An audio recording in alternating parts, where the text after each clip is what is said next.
ఆంధ్రప్రదేశ్ ప్రభుత్వ ఉద్యోగుల సంఘం ఉమ్మడి తూర్పు గోదావరి జిల్లా మహాసభ స్థానిక జేఎన్ రోడ్డులో జేకే గార్డెన్స్ లో శనివారం జరిగింది. ఈ సమావేశానికి సంఘం రాష్ట్ర అధ్యక్షుడు కెఆర్ సూర్యనారాయణ, ప్రధాన కార్యదర్శి ఎం రమేష్ కుమార్, రాష్ట్ర ఉపాధ్యక్షుడు సిహెచ్ పాపారావుతో అన్ని జిల్లాల నుంచి ప్రతినిధులు విచ్చేశారు. ఈ సందర్భంగా సూర్యనారాయణ మీడియాతో మాట్లాడుతూ రాష్ట్ర ప్రభుత్వం ఉద్యోగులకు 25,000 కోట్ల వరకు బకాయిలు పడిందని, ఈ విషయాన్ని సాక్షాత్తు రాష్ట్ర ముఖ్యమంత్రి చంద్రబాబు ఇటీవల విడుదల చేసిన ఆర్థిక శాఖ శ్వేతపత్రంలోనే ప్రకటించడం జరిగిందన్నారు. గత ప్రభుత్వంలో ఉద్యోగులు భయానక వాతావరణంలో పనిచేశారన్నారు. ప్రస్తుతం రాష్ట్ర ప్రభుత్వం ఉన్న ఆర్థిక పరిస్థితుల నేపథ్యంలో ఉమ్మడి మేనిఫెస్టోలో ఇచ్చిన హామీ మేరకు బకాయిల చెల్లింపుపై భరోసా కల్పించాలని కోరారు. ఐఆర్ ప్రకటించాలంటే ఖచ్చితంగా వేతన సవరణ జరగాలని, హైకోర్టు రిటైర్డ్ లేదా ప్రస్తుత న్యాయమూర్తిని చైర్మన్ గా నియమిస్తూ కమిటీ వేయాలని విజ్ఞప్తి చేశారు.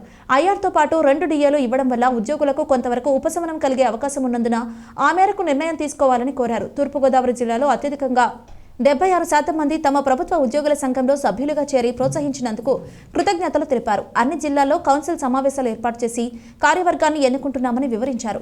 తూర్పుగోదావరి జిల్లా కమిటీకి చైర్మన్ గా పి గిరిప్రసాద్ శర్మ, కన్వీనర్ గా doctor CHS Wilson Paul, co chairman గా కె వెంకటేశ్వరరావు, కో కన్వీనర్ గా డి శామ్యూల్ చాంబర్లిన్ వ్యవహరిస్తున్నారన్నారు. ఈ సమావేశానికి హాజరైన రాష్ట్ర పర్యాటక మంత్రి కందుల దుర్గేష్, సిటీ ఎమ్మెల్యే ఆదిరెడ్డి వాసులకు తమ సమస్యలను విన్నవించారు. పలు జిల్లాల నాయకులు, తూర్పుగోదావరి జిల్లా ప్రతినిధులు, ఉద్యోగులు పాల్గొన్నారు. ప్రధానంగా గత 5 సంవత్సరాల్లో ఉద్యోగులకు సంబంధించినటువంటి ఆర్థికపరమైన అంశాలతో పాటు ఆర్థికేతరమైన అంశాలు, సర్వీస్ వ్యవహారాలు అన్నీ కూడా చాలా నష్టదాయకంగా, ఇబ్బందికరంగా, ఏది కూడా ఒక లాజికల్ కంక్లూజన్కి చేరకుండా తయారైనటువంటి పరిస్థితుల్లో ప్రశ్నిస్తే, మాట్లాడితే ఇబ్బందులు పెట్టి కేసులు పెడతామనేటువంటి రీతిలో వ్యవహరించి ఉద్యోగస్తులందరూ ఒక భయానక వాతావరణంలోకి తీసుకెళ్లినటువంటి పరిస్థితులు చూసాం.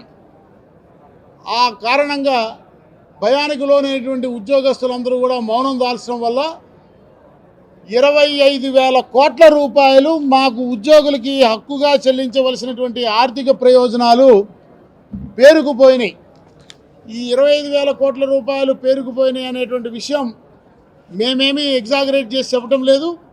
గౌరవ రాష్ట్ర ముఖ్యమంత్రి గారు జూలై నెలలో శాసనసభలో రాష్ట్ర ఆర్థిక స్థితి మీద ఇచ్చినటువంటి వైట్ పేపర్ శ్వేతపత్రంలో చాలా స్పష్టంగా 21,900 కోట్ల 80 కోట్ల రూపాయలు అక్యూములేటెడ్ లయబిలిటీస్ ఉన్నాయని చూపించారు. వేతన సవరణ కమిషన్ ఏర్పాటు చేయమని మేము ప్రభుత్వాన్ని కోరాం.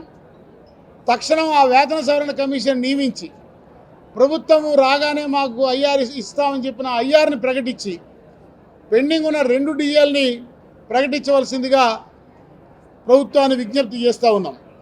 అదే రకంగా ఏదైతే విధ్వంసం నుంచి మరి పురోగమనం దిశగా ప్రభుత్వము స్వర్ణాంధ్ర 2047 లక్ష్యంతో నిన్న ఒక విజన్ డాక్యుమెంట్ని ప్రభుత్వం రిలీజ్ చేసిందో, దాన్ని అమలు చేయడంలో కీలక భాగస్వాములమైనటువంటి ఉద్యోగ ఉపాధ్యాయులు ఈనాడు ఈ రాజమండ్రి కౌన్సిల్ సమావేశం ద్వారా రాష్ట్ర వ్యాప్తంగా మా ఆంధ్రప్రదేశ్ ప్రభుత్వ ఉద్యోగుల సంఘ సభ్యులు, మా సంఘ అనుబంధ ఐక్యవేదికలో ఉన్న సభ్య సంఘాలందరూ కూడా మేము ప్రమాణం చేస్తూ ఉన్నాం.